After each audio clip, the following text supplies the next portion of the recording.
Hi, hello, welcome. Thank you so much for joining me today.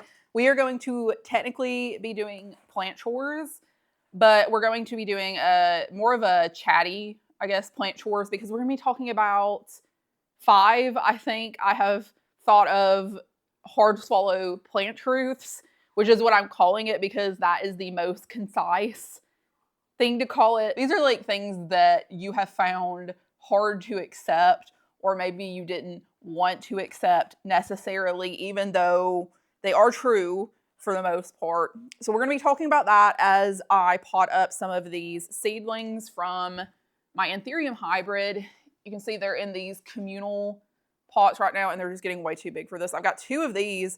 I do not have enough room definitely to do all of them, but I'm going to be choosing some of the bigger, nicer looking ones to go ahead and pot up in these little like nursery pots, since I have the remainder of this tray that they're sitting in that I'm going to be able to fill.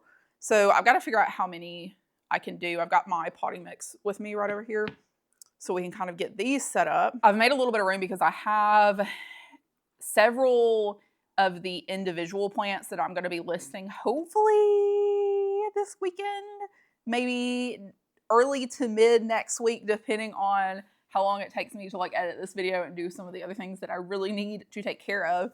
But those are going to be getting listed before too long. So if you've been waiting for individual seedlings, I will have those up. I will still have Grower's Choice. The Grower's Choice are going to be the smaller ones, and they're going to be a little bit less expensive.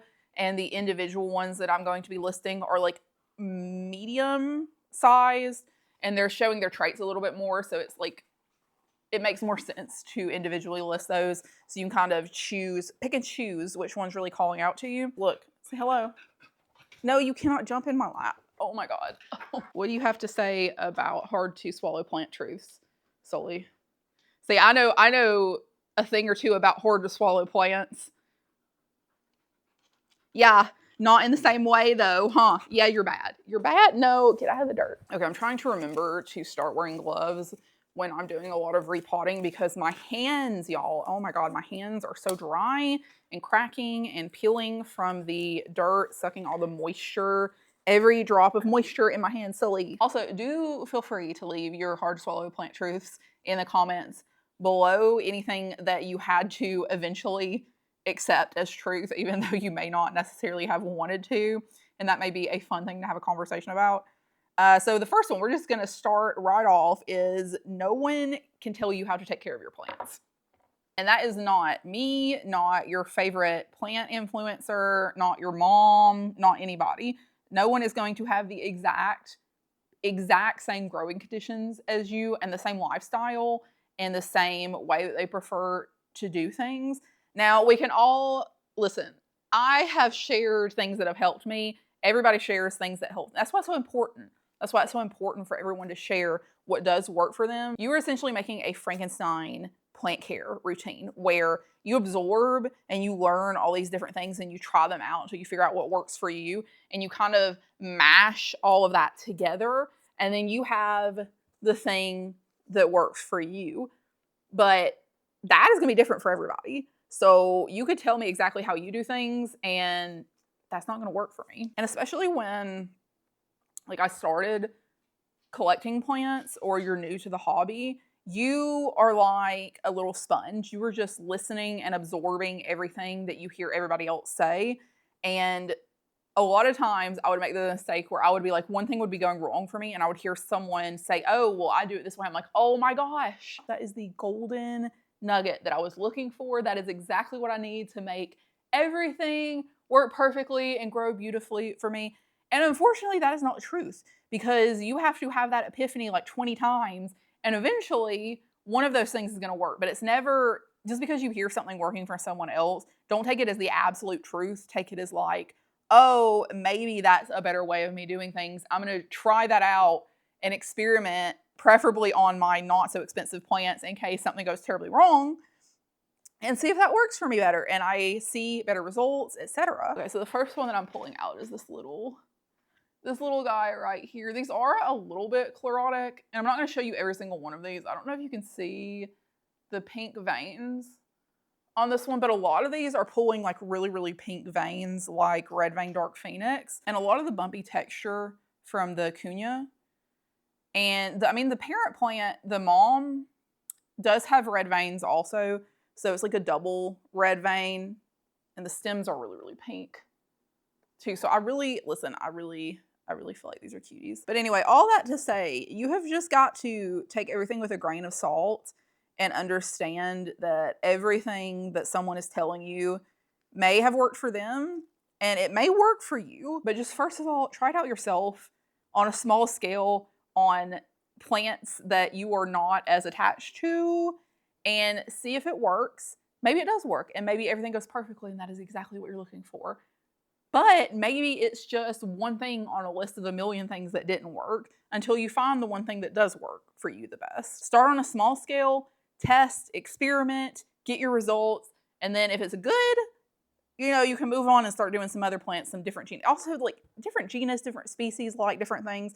So this is just like a constant experimental loop that we're all trying to just figure things out, Okay, and that rolls into my next point, or number 2 on the list. Should I number these? Number 2? Number 2, you're going to suck sometimes.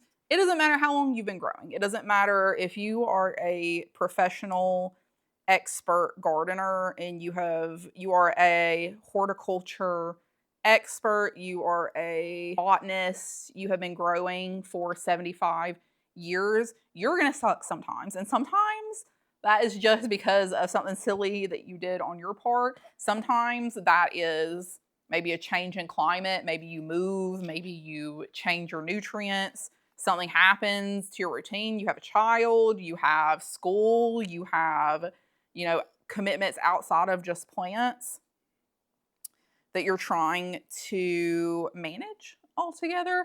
But you're gonna suck sometimes, and that's fine. Like you don't have to be good all the time. You can suck at growing plants sometimes. And some plants are just gonna hate you. Like some species, let me tell you, alocasia, not that girl for me, because as much as I like them, they were actually I've mentioned this before, they were my number 1 favorite genus, alocasia and colocasia, because I always loved elephant ears, which, side note, I have got to include a photo. I have got the biggest elephant ear I've ever seen in my life growing in my garden bed. It's seriously like from my head to my upper thighs size, which is extremely large, and I don't go outside all the time, so I was very shocked to see that pop up one day. Anyways, that is just to say, don't be discouraged. Don't be discouraged when you go through those phases of just really sucking it up. You killed a bunch of plants. You're like, you know what?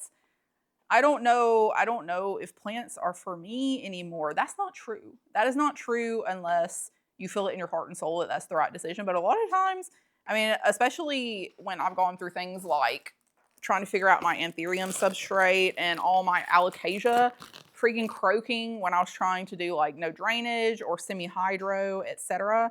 And none of that crap worked for me. You just have to take a breath. Take a breath. Say, you know what? This too shall pass. We are gonna get through this. We may lose a few plants. We may have to make the executive decision that a certain genus may not be the genera, may not be the genera for us, and just continue to grow the things that work better in our environment and make us happy and not miserable. And that's with any hobby too, not just plants. Sometimes you're just gonna suck, and that's fine. We all suck sometimes. Okay, this next one is a little bit spicy, but not too spicy. It's just a little flavorful. And that is, rare plants are normally not worth the hype. And listen, that is not to say if you got the cash, the money, the paper to go buy whatever rare plant, Monstera Devil Monster, as soon as it hits the market and you're not hurting for that and it makes you happy, do your thing, girl. No one is here to tell you what you shouldn't or should spend your money on, because only you know that. Only you know what's right for you. And I never judge anybody who spends money on these super rare plants immediately, especially because there's lots of context that goes into this, right? Like the life cycle of rare plants, where initially a cultivar is discovered, a mutation, something that's been grown from seed that's abnormal, whatever, gets a lot of hype behind it, blah, blah, blah. There's a lot that happens between that discovery and it reaching the consumer market where you can go on Palm Street or your favorite rare plant shop or wherever and pick that up, like during one of the first releases when it's still super expensive, a lot happens between there. And it's important that when we talk about like rare plants, you kind of have a little bit of a feel for life cycle where it's like discovered by a private grower, a nursery, whatever. And they initially, normally what happens is they'll like share it with their friends, select nurseries that want it, blah, blah, blah. So there's like the first group of people that get that plant, and they are like normally somehow linked to the person that discovered it, right? And then these nurseries will obviously be thinking about propagating it, replicating it, tissue culturing it to provide it to the masses to try to make their money back. And everybody falls somewhere on that food chain. You know, like I am just in the normal consumer grouping, which is if I see something online that I really like, maybe it's worth it, maybe it's not. That's why when I say new plants, new rare plants that have just made it to the market are typically not worth it. I'm talking about for the consumers, you know, like the people who are not trying to make their money back. They don't have a shop. They don't have a business. They don't have a nursery where they're trying to sell a product. You know, you're just trying to get it for your personal collection because the life cycle is going to happen where it gets released. There's a lot of hype for it. People are buying it like crazy. And then it gets tissue cultured, and then more people have it. Maybe it's easy to propagate. Maybe it's not easy to propagate, which we'll get to in a minute, or care for. And then eventually it makes it to like tissue culture or something. And if you wait a certain period of time, you're able to get it in that margin where it's like much more comfortable for you to spend like X amount of dollars before where you previously would have spent X amount of dollars for it. So you get considerable savings with it still being, like it's still the plant that you want if you just wait a little while.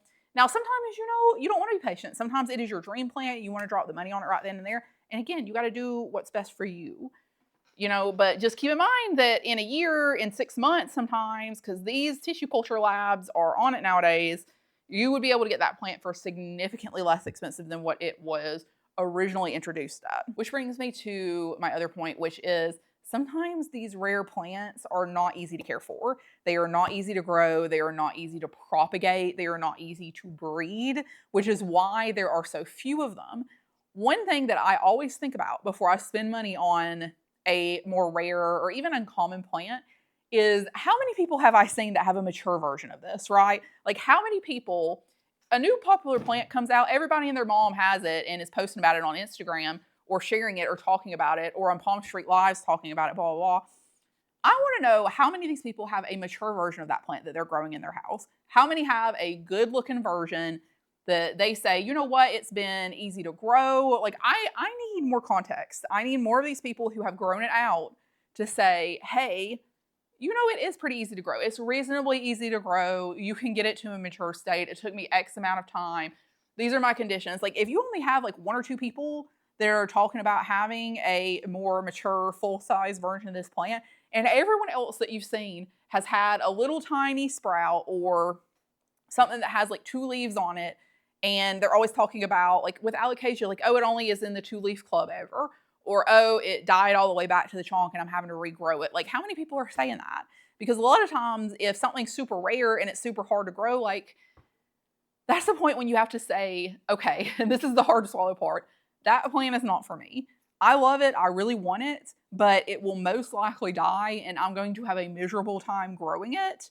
So I have to say that it's not for me and to not buy it, even though I really want to. Also, listen, I'm not good at multitasking, so I am pulling these out as we're talking and trying to choose which ones and how many I can fit into this tray.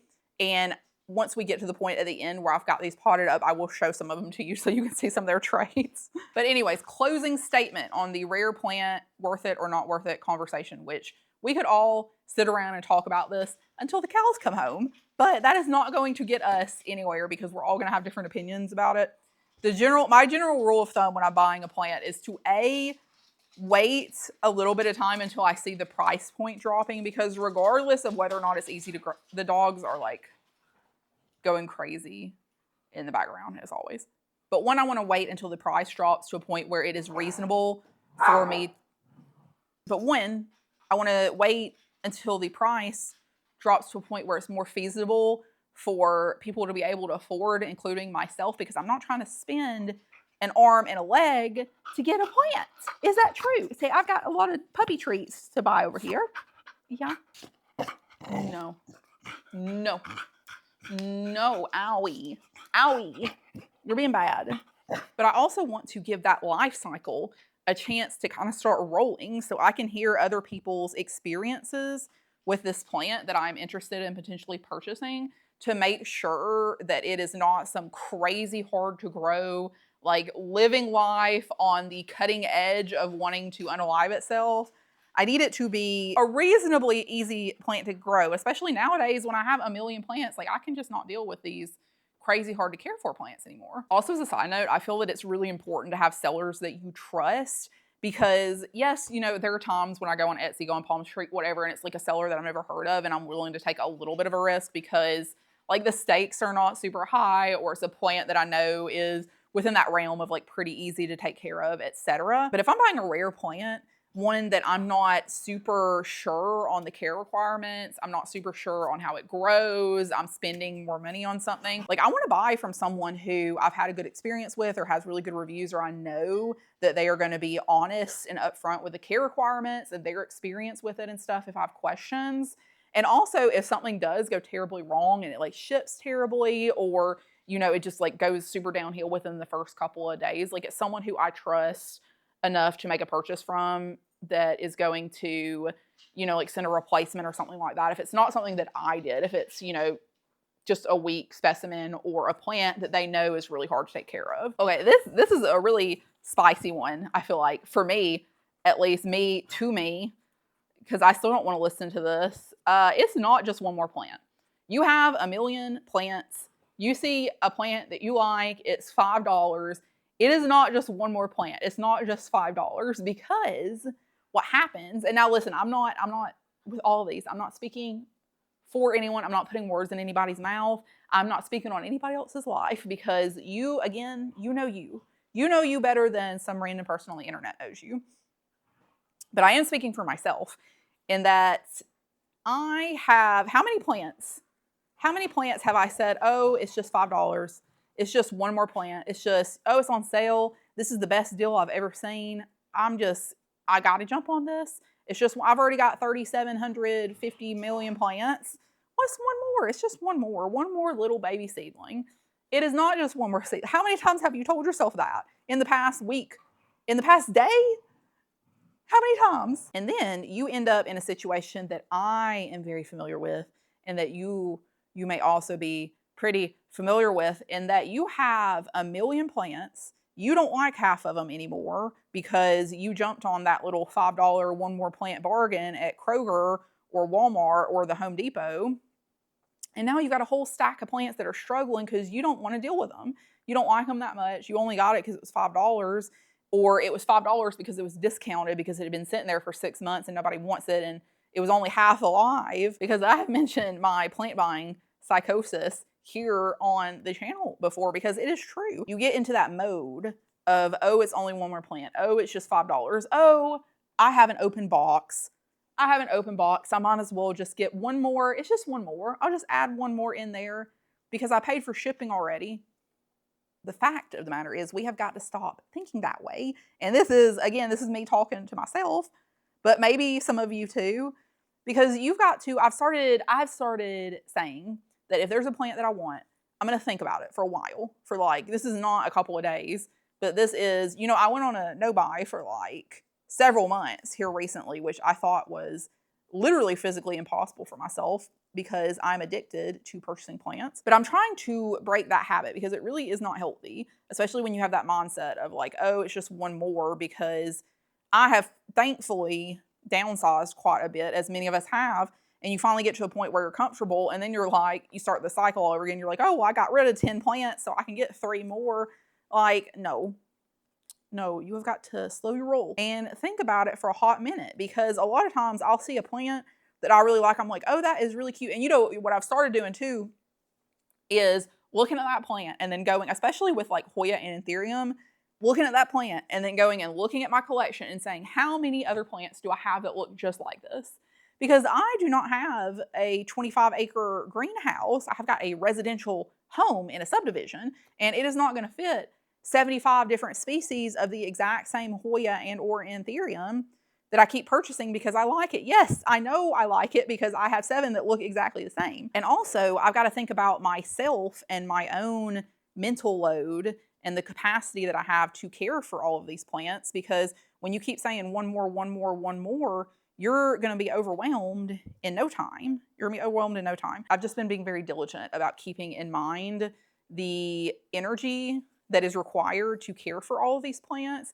And if I want to create a more difficult load for me to bear, or if I want to continue to make things easier on myself by really being patient and thinking through the plants that I'm purchasing, just to make sure that it's something that I really, really want, is really worth me spending my money on, and that is not going to make me even more overwhelmed. And also, how many plants have I bought recently? Because if the answer is several, then I need to take a break for a little while, which I will be doing again because I recently did buy some new plants, which we will talk about in a future video, maybe when I do the walkthrough. I bought a few new Hoya, which I have not done in a very, very long time, and only a couple of new anthurium because I have not bought any new plants in several months. So, and then the last thing that I'm going to talk about today that has been very hard for me to come to terms with, and I have just recently kind of more come to terms with it, is that you are not going to like your plants all the time. You're not. You can have the best collection in the whole wide world and have poured your heart and soul and all of your feels into it, as most of us do. And some days you are just not going to like them. And I know a lot of people have talked about in the past how this is like, you know, it is a challenging hobby that we have chosen for ourselves, because it's not something that we can just say, you know what, I'm tired of this right now, I'm just going to not, and then we'll come back to it in a few months. Because if you don't take care of your plants, they are not going to survive. They're not going to survive, and it is very expensive to replace plants that you really love, and sometimes impossible because they may be one of one. And I've really noticed that this happens in phases, and it has a lot to do with the last thing that I talked about, which is you say one more plant, one more plant, one more plant, and then you are really overwhelmed, and then you lose the joy of caring for things when there's too many, when you are stretching yourself too thin and you have too much going on, too many things to care for. You don't have as much time to appreciate each individual plant as much.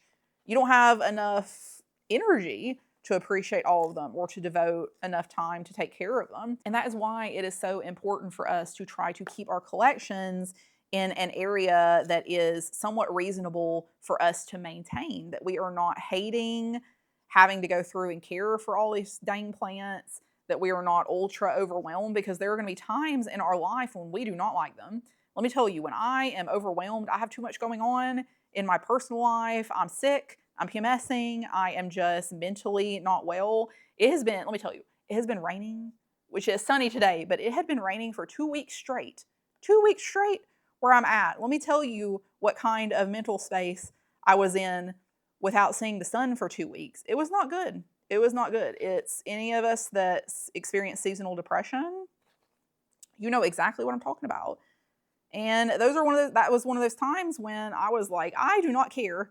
I do not care about these plants. Like I feel like I'm in a funk every single day. I'm trying to survive and cook these meals and take care of the dogs and go to the gym. I don't have the capacity. I do not have the mental capacity right now for the plants. And that's okay. You just got to figure out a game plan for when you are not in the mood to do the repots and all the watering and the fertilization and the, you know, setting up grow lights and pest treatment. Oh my gosh, there is not one thing in this world I want to do less than treat for freaking root mealybugs or spider mites when I am in a funk. No ma'am. And normally for me, that's dropping all the unnecessary stuff. If something has pests, it's going in the pest zone with the other things that have pests. And the pests can intermingle and throw a little party until I have the mental capacity to deal with them, because that is probably not happening at that moment when I'm feeling like poopy. I'm also not doing all of the fertilizer, the inoculation, the repotting, because if you have been growing in that pot for all this time and you have been doing just fine, it is probably not going to kill you to stay in there for one more week or a few more days or even 2 more weeks or a month or whatever it takes for you to get to the point where you can deal with it. I have just started saying when I get into these phases, I'm like, you know what? I don't like my plants right now, but I will. I will again once I'm not feeling as out of it. Once I have a little bit more energy, I'm able to sleep a little bit more. The dogs are not driving me insane. I'm going to come back around. I'm going to come back around, and most of my plants will hopefully be there for me if I have not filled every inch with very hard to take care of plants. And we will start off on a new foot when the urge comes upon me again to start doing some plant chores and getting things back under control. Okay, I've relocated so that I'm able to see what I'm showing you in the camera right now. So we have switched to natural lighting. Please forgive me if it is inconsistent and I look crazy right now, but you'll hopefully be able to see the plants at least. So the few of the ones that I've decided to pot up. So this is one example of the emergence looking really cool. So this one has got, if you have seen a cunulence emergent, how it kind of has this like two-tone pinky lime green to it, they are kind of showing that in a lot of them. If you see this one here, so it's like this very pale, kind of like minty lime green, but it has this pink shimmer like gradient to it, which is really interesting. And of course it has these really, really pink veins from both the mom and from the red vein dark phoenix. So this one was one that I did choose. I do have a million of them like this. A lot of the ones that I am listing in the restock will have similar emergence to these. This is another one where you can see how pink the petiole is. Ooh, maybe. It's hard to show on these little tiny guys, but the really pink petiole and then that emergent that has that really baby pinky tone to it. So cute. And then they also have a lot of them that has this really interesting vein formation and this really like bumpy texture to it, like this guy. And then do keep in mind that these are smaller than the ones that I'm going to be listing because these were the ones that were in the community pot for longer, which means that they don't grow as quickly and don't size up as much because they don't have as much room because all their roots are kind of jammed in there together. So another one with a really pretty emergent. And that really, oh my gosh, I'm making such a mess. And that round bubbly. And we'll do one more. This one is kind of behind, but I just thought it was so cute because it's so round. Like it's super duper round and bubbly. So I'm interested in what that's going to turn into. These are not necessarily ones that I'm going to sell, but just ones that I'm interested in growing a little bit more to figure out if I do want to keep, sell, cull them. I just went and grabbed the bin of the ones that I am going to be listing in the restock because why not? I'll give y'all a little sneak peek. And hopefully these will not make as much of a mess since they are watered. But you can see this one's a little bit bigger, nice and bumpy, really pink emergent and petioles. Really pretty rosy pink. And then a lot of them are having kind of like more minimal lobes. Cool veining. And I've got a couple that are a little bit bigger. So this is one example of the larger size, just really interesting vein pattern. And I've also noticed, now this is not promising anything because it is kind of hard to see, but a lot of my seedlings, which the ones that I have seen the variegation on, I am trying to keep a little bit longer to see how it presents, just so that I can accurately describe if I do want to sell them, what it's going to look like. But I've mentioned this every single time I think that I've talked about these, but the dad of these was a red vein dark phoenix Cunha hybrid, and red vein dark phoenix tends to have variegation. A lot of times from what I've seen, there's a lot of variegated seedlings out there from red vein dark phoenix hybrids. And also the type of variegation that the dad had was not like super sectoral. It was this really subtle, not blister, but like a very subtle, almost like green on green type variegation. It was kind of patchy, and I have noticed that a lot in these with it popping up like a little bit later on.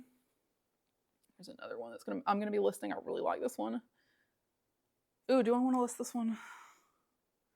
See, the big problem talking about not just keeping one more plant, especially when you are creating more plants or you're hybridizing anthurium or Hoya or whatever, like it is so hard. It is, you think it's hard not to buy more plants. It is way harder not to keep plants that you already have that you've created, because I have got so many, I've got to let some of these go, but it is just, they're so pretty. But anyways, I say that to say there is a somewhat of a chance that the seedlings may present a small amount of variegation in either like a splashy, like blistery type way, or kind of like a subtle green on green way. It's really hard to tell in these small seedlings because the leaf is so much smaller, you know? If you do happen to get lucky, please do not let me know because I will be so upset. Yeah, and you see this one, like, look at how cool the texture is. Okay, anyways, that's enough of that. But I do have, I've got a whole bin here of little seedlings that I've got to list. How many do I have? 2, 4, I got like 30 that I want to list. And I don't think I will probably be able to list all of them at once in this like next restock. I'm going to try. I'm going to try, you know, some days I just have a lot of energy and I'm able to get a lot of things done. But I don't know when those days will come and go. So we're just going to do what we can. Anyways, I am tired and I need to go make lunch. So that is going to be it for the video today. Thank you so much for stopping by to hang out with me. And please, you know, don't hate the player, hate the game. Do not be mad at me for any of the silly things that I've said in this video, because it's all just fun. It's all just fun and vibes, and we're all just hanging out and being friends, okay? If you are interested in the restock, I will announce that somewhere either through the email on my website, which is shadowindspace.com. All the information is always below in the description. I will send out restock reminders through the website, and I'm also trying to remember to post on Instagram more often. So if you want to follow me over on Instagram, I am going to be posting about when the restock is. If you are interested in any of the seedlings, and if you like this video and you want to see more content like this from me, please like, please subscribe. It means so much to me and it helps the channel so much. And I will see y'all in the next one. Bye.